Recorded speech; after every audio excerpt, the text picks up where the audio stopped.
സുഭാഷിതം. തയ്യാറാക്കി അവതരിപ്പിച്ചത് വി ഭരത്ദാസ്. മറവി ഒരു ശാപമോ അനുഗ്രഹമോ? നമ്മൾ എപ്പോഴും നമ്മെ കുറ്റപ്പെടുത്തുവാൻ ഉപയോഗിക്കുന്ന ഒരു പദമാണ് മറവി. കുട വെച്ച് മറന്നുപോയി, മൊബൈൽ എവിടെയാണെന്ന് ഓർമ്മയില്ല, ചെരുപ്പ് മറന്നു, പേന മറന്നു, സാധനങ്ങൾ വാങ്ങുവാൻ മറന്നു. അതുപോലെ തന്നെ പരീക്ഷയ്ക്ക് പഠിച്ചതാണ്, പരീക്ഷാ ഹാളിൽ ഓർമ്മ വന്നില്ല. ഹാൾ വിട്ടാൽ ഓർമ്മയുണ്ട്.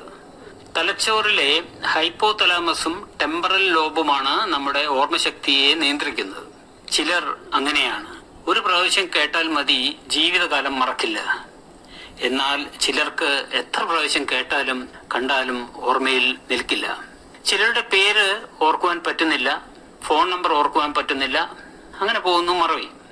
ഇന്ന് സ്കൂളുകളിലും കോളേജുകളിലും ബുദ്ധിശക്തി മാത്രമല്ല പരിശോധിക്കുന്നത്, പരീക്ഷാ ഹാളിൽ മാർക്ക് ഓർക്കുവാനുള്ള കഴിവ് കൂടിയാണ് പലപ്പോഴും പരിശോധിക്കുന്നത്.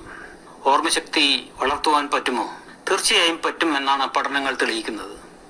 പഠനത്തിൽ ചിലത്, ഒന്ന് OAR method, observe, associate and remember technique.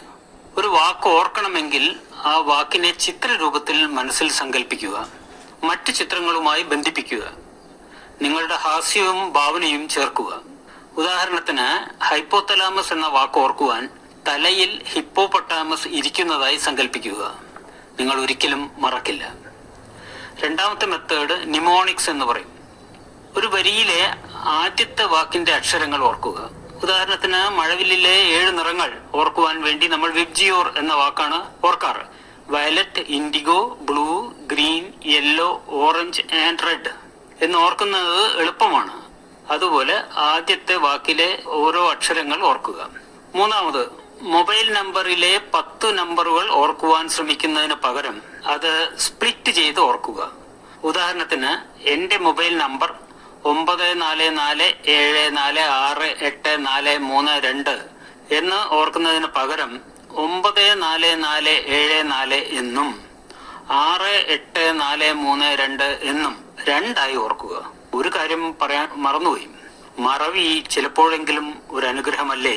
നമ്മൾ ജീവിതത്തിൽ നേരിട്ടിട്ടുള്ള വിഷമങ്ങൾ, അടുത്ത ബന്ധുക്കളുടെ മരണം, ചിലരോടുള്ള വിരോധം, പക, വിദ്വേഷം എന്നിവ മറക്കാൻ സാധിക്കട്ടെ എന്ന വിശ്വാസത്തോടുകൂടി മറവി ചിലപ്പോഴും അനുഗ്രഹം കൂടിയാണ് എന്ന് ഓർമ്മിപ്പിക്കുന്നു.